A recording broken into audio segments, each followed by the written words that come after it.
Today on Misty and Ike. A new, never before talked about topic.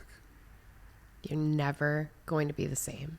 They're going to name elementary schools after us for this one. This is going to shock America and the world. You're never going to resist listening to our show ever again. And we're going to tell you what it's all about. After the break. I'm Misty. And I'm Ike. For the next 15 minutes, We're going to debate pop culture. my background's in music. My background's in film. I know the topics beforehand. And I don't. We check the internet for the facts. And ruin it with opinions. From pop rocks in your lunchbox. To Happy Meal toys and swatch clocks. Did it work? Yeah, I think so. Okay. Is this on? Yeah. We got to tell them now. Okay. They waited all the way through. Yeah. It's about cliffhangers. Yep, we're going to talk about the most famous cliffhangers. And not just the movie Cliffhanger. No. Do you want to know why we're going to talk about this today? I would love to. Okay. So to me, the cliffhanger that represents all cliffhangers Is the movie? Aired today. Oh. It was the episode coming of Dallas when JR got shot. Oh. And literally the world sat on edge during the hiatus, waiting. Headlines of newspapers, who shot JR? Yeah. So that aired today. So I thought we should talk about other things that had famous cliffhangers like that. Man, the first one that comes to mind without using the internet is Game of Thrones when they killed Jon Snow. Right. Which you don't watch. I don't, but I know that story. And Yeah. I had a lot of friends who were very invested in it, like watch parties and things for when that happened. So, yeah, that's a good one. Yeah. I've got a list here Okay. of 10 of TV's greatest boy, I'm having a hard time reading this week. 10 of the greatest TV cliffhangers of all time. I kind of like that accent on you. Okay. It's weird. That's so weird. I hate it. Well, do you want to know one that sticks out in my brain? Is it? Yes, I do want to know. Yes. Friends. The one with Ross's wedding. Are where you- he said Rachel's name at the altar when he was getting ready to marry Emily. Oh, I have that on my list also. And you also had to sit and wait until the premiere of the next season to find out who gets their happily ever after. Oh, what ended up happening? Well, it kind of got long and drawn out. Emily was very upset. Ross decided to try to make it up to her. That didn't work. And then I believe after that is when Rachel got pregnant with his baby in Vegas. Whoa. Yeah. Rachel got pregnant with Ross's baby? Yeah. I need to rewatch Friends. That was towards the end. Huh. Yeah. Well, spoiler alert, the Dallas episode you're talking about is number 1 on my list. Not surprised. Like I said, I mean, it was like front page of newspapers. People were so invested in it. It's crazy. Here's a weird one. Twin Peaks. Oh, which one? Well, there were only 2 seasons, so the- it had to be the season 1 cliffhanger. Well, The Last Evening is the name of the episode. And this here says, most TV cliffhangers are resolved after a year or 2, but this one has lasted an agonizing 24 years. So it was the end. The last episode was actually a cliffhanger. Right. Mark Frost and David Lynch's brilliant and surreal Twin Peaks suffered from a decline in ratings during the second season and consequently was not renewed for a third. Yeah. The final episode sees Agent Cooper travel to the Black Lodge and rescue his girlfriend Annie, but here he encounters his evil doppelganger. The doppelganger. Only one comes out of the lodge, however, and this is revealed to be the evil one after he looks in the mirror and we see the reflection of Killer Bob. Fortunately, fans will finally get to see what happens as Twin Peaks will return for a limited series in 2017, which was 4 years ago. Yep. I watched it. Yeah? The revival. Yeah, absolutely. That's pretty cool. Yeah. 24 years just waiting around. I remember I was younger, like obviously way younger. When Twin Peaks was on the first time around. And I just remember like knowing nothing about it, but being like, I have to watch this because this looks like the weirdest thing that I've ever seen. Mm-hmm. And then instantly falling in love with David Lynch's type of all of it. Just everything he does is ridiculous. I am not a fan of the way he writes dialogue, which makes me a very small percentage of the world. Not really. It's very hard to follow. It's definitely not traditional by any means. Yeah. Anybody that's ever been classified as like a typically amazing dialogue writer, I've never really resonated with. Like I love Quentin Tarantino movies. Don't like the way his characters talk to each other. Me neither. I can't. I just I have a really hard time watching them, and I've tried because I want to like them very much. But you know what? On that subject, here's another one that another creator who has known definitely for his outside of the box way of doing things, and that's the episode of The West Wing called "What Kind of Day Has It Been?" And it was at, I believe, the end of season 1. And there was an assassination attempt on the president and all of his staff.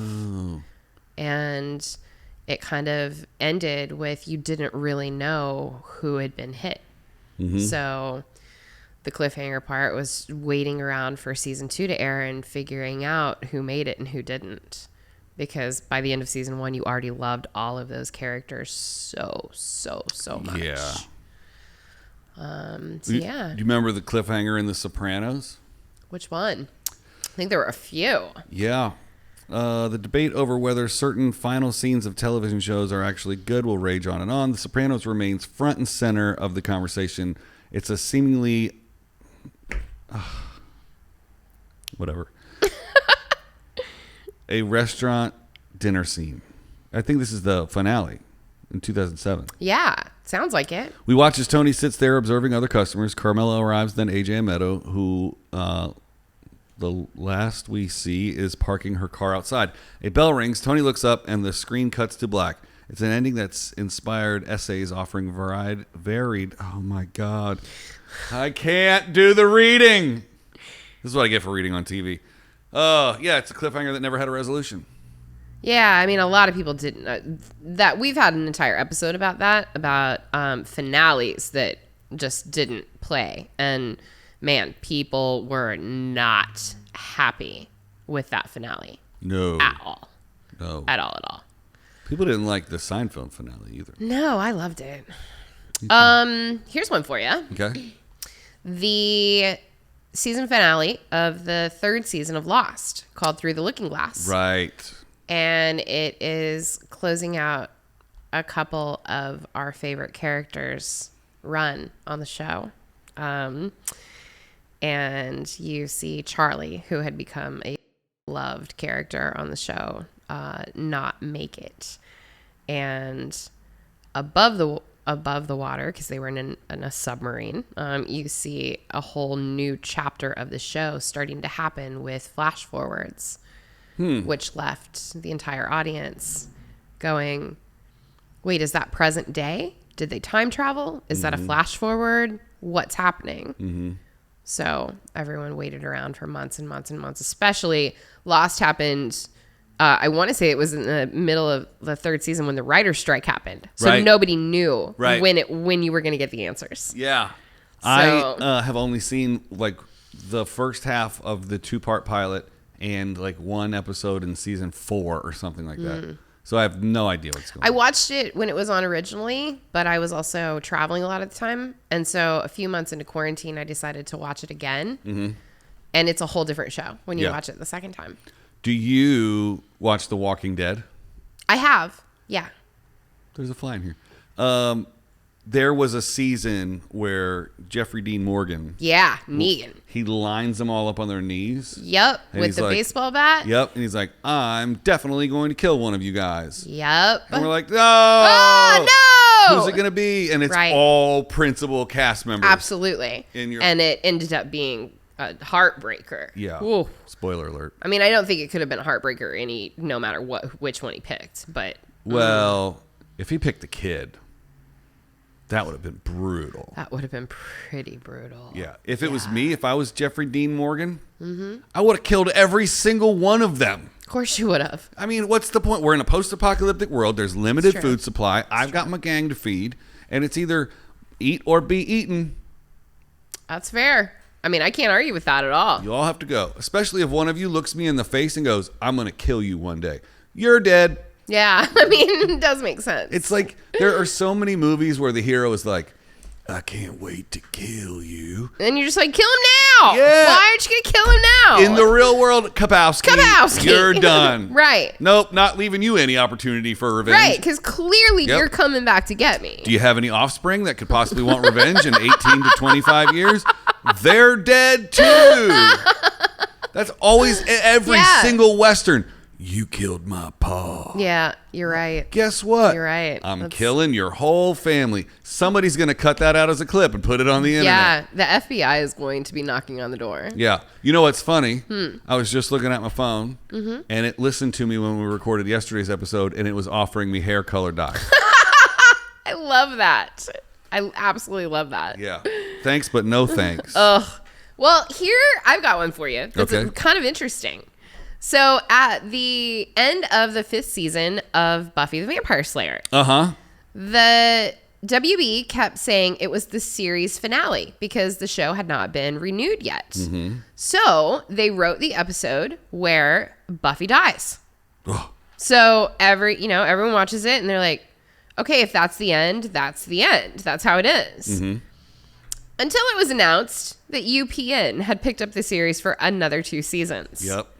So, with the new network, they had to figure out a way to bring her back to life and return her without there being, too many questions. So, cliffhanger / season finale turns into, no, it's really just a cliffhanger. Yeah. Interesting. What show do you think has the most cliffhangers? Because in this list... Oh, it's a tie. This list has 37. Okay. And so far, it's like 8 lost episodes and like 5 episodes from the show 24. Ooh, 24 was...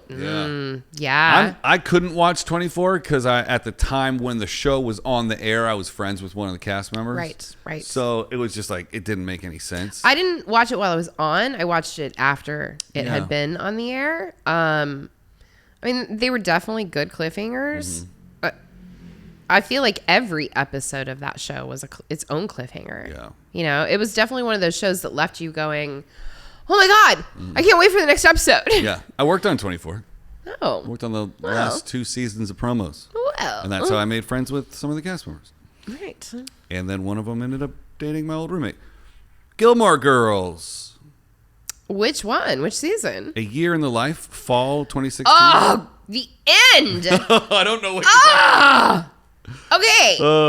So they do the Gilmore Girls series. Yep. It goes off the air.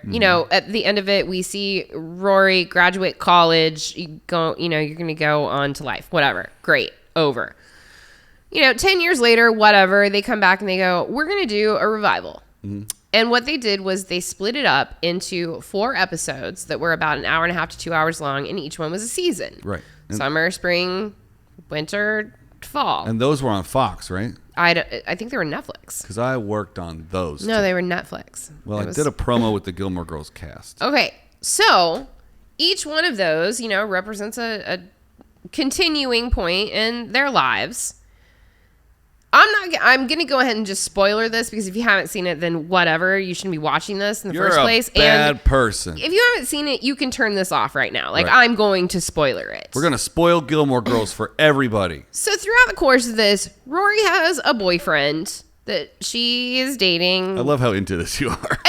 It legitimately made me angry. Oh, no. She also, at the same time, is like effing her ex-boyfriend. Who is the guy in the show that we all think is like end game. So she's you're not cheating. really. Well, she's just dating. She's not really invested in dating the other guy at all. Like her mom can't even remember his name. So at the very the 2 fastest talking characters of all television history have a memory problem with one character's name. Well, it's written into the script that she can't remember his name on purpose. That's real dumb. So anyways, the very last scene of this revival that they've done, she sits down in the town gazebo with her mom, and they reflect on, these 4 episodes of things that have happened in their lives, and blah, blah, blah. And, Luke and Lorelai have gotten together and they're going to move forward. And she's like, the very last second, Rory just looks at her mom and goes, Mom, I'm pregnant. And the show's over. Oh, no. And we don't know whose baby it is. Who that baby daddy is. Who is the baby daddy? Because I think she also had a one-night stand in the middle of all this chaos. What? She comes across as a very... Oh, you did not watch Gilmore Girls. Oh. Rory is a mess. Anyways, with no knowledge of whether there's going to be another reboot to finish this up, everyone who waited for all this time and got so excited about this reboot is left with that cliffhanger. Mom, I'm pregnant. Which also then ties it in, her following in the same steps as her mother, being a single mother. That show didn't hold up too well, did it? Why? As far as women's empowerment and all that stuff. A single mother that raised her child, No, but the and sent her to Harvard, and. But you'd think the daughter would learn from the mother's life experiences and not be out there slutting around that small town. Well, what's wrong with her having some sexual freedom to do what she wants? Listen, I didn't mean to paint myself in a corner here. And what's wrong with looking at your mother and seeing that she successfully raised you through all of that on her own, and looking at her as a strong mother that you could do the same and emulate? I'll tell you exactly what's wrong with it. Tell me. Star Trek: The Next Generation. That was good. 1990. There you go. The best of both worlds. There you go. Another science fiction show filled to the brim with cliffhangers. Star Trek: The Next Generation had many, but few can measure up to Picard, Patrick Stewart, becoming a Borg. The season 3 finale. Oh no, a Borg! Hey. I'm sorry. The Borg had infinite powers, and somehow they still escape them all the time. Okay. But the season 3 finale sees the Enterprise crew having no choice but to turn over their former captain, with Riker ordering Worf to open fire on. Oh, okay. So Captain Picard on the Borg ship, and then the first commander, Riker, became the captain, and he had to shoot at the Borg ship, knowing that if it blew up, Captain Picard would be dead. Okay. Fans had to wait 3 months to discover Picard could be saved, and the fandom almost imploded in the meantime. What doesn't make sense is that it's only 3 months between seasons. That really doesn't make sense. Yeah. There's 196 episodes of Star Trek: The Next Generation. That is a lot. It might be 197. Okay. One or the other. It's on Amazon Prime. And if it's 22 episode seasons, there's 52 weeks in a year. Yes. Why would it only be 3 months? How many? That's 12. 22 plus 12, 36. What's going on with the math here? Do you want an honest answer? Yes. I don't really care. Oh, I sat through your Gilmore Girls crap. No, it's not that I don't care about the Star Trek. I don't care about the math behind how many episodes are shot and when the break is. That part of it I don't care about. Okay. I do care about Riker becoming captain, and and the Borgs, but we're coming up on our time. So there's a lot of Do you want to do one more piece? Mm-mm. Do you want me to wrap this up? Mm-hmm. Okay. One of the biggest modern day cliffhangers that we have had, especially for the ladies, Grey's Anatomy season 1. Oh. Okay. So in the entire season of the first season of Grey's Anatomy, you see Ellen Pompeo's character, Meredith Grey, falling in love with Patrick Dempsey, McDreamy. Mm-hmm. They meet in a bar the night before she starts her first day of being a doctor in the hospital, blah, blah, blah. Realizes he's her boss. Oh, boy. Da-da-da-da-da. Did they hook up? Yeah. At the bar? Yeah. She took him home and then had to go to work the next day and walks into the hospital and was like, oh, fuck. Only on TV. Only I don't know, man. Who's going out and getting super drunk the night before they have their first day at work as a doctor? As a doctor. I mean, listen, my drunks come unexpectedly. I am the unexpected drunk. I don't plan out when I'm going to drink a lot. It happens accidentally. So that is something that would happen to me. Legit. 100%. So let's say you're starting, I don't know. A new tour? Yeah. Tomorrow. Tonight I'm going to be like, I'm just going to make a cocktail to just relax and to have a slow night and whatever. And fucking 2 hours later, I'm at the Abbey or at Saddle Ranch riding a mechanical bull. And I don't know what happened and where I am. I was going to say, you're not going to have a whole lot of luck at the Abbey. But the Abbey is a really like safe space for women Yeah. to go. It's fun. Like I very much enjoy going to the Abbey because I don't feel like it's where I can go and feel like I'm not going to be bothered and pestered by people all night long. First bar I ever went to in Los Angeles. Really? I used to go there quite often, and right before shutdown, my roommate and I have the famous night that we call the Famous Tuesday, where it was National Rosé Day. Oh boy. And we started with a few glasses of wine at home, and then 2 hours later, we were calling everyone we knew to meet up at the Abbey, and I was leading the pack. Well, we had just moved here from North Carolina. 4 country blind bumpkins, and we didn't know what sections of town featured which types of residents. Right. So a friend of ours just came, picked up the whole band, said, I'm going to take you to my favorite bar. Yeah. We lived in the valley. We went Abbey's over the hill. super fun. And for those of you listening outside of Los Angeles, I'll tell you. Or West Hollywood in general. Yeah, I'll tell you a specific part about this bar in just a second, but we go in there, and, we just moved here. None of us had a whole lot of money. And the bartenders were shirtless, all very handsome, very ripped. Handsome. And I'm standing there waiting for my turn. Enjoyable. Not a lot of people there. And this dude just bellies up to the bar and goes, "Hey, can I buy you a drink?" And I was like, "Whew, man, you got pretty good timing. Yeah, that'd be great." He's like, "What do you have?" And I said, "Bud Heavy." And he goes, "Oh, sweetheart."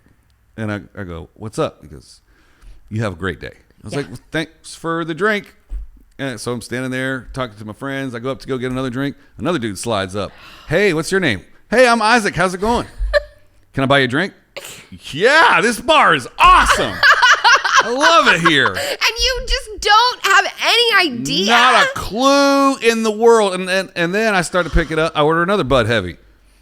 And then you see disappointment wash all over his face. Of course. Because it's a dead giveaway. That you are straight as an arrow. Sitting in the gayest bar in West Hollywood. Abso-fucking-lutely. Yep. Like an institution in Hollywood. Yeah.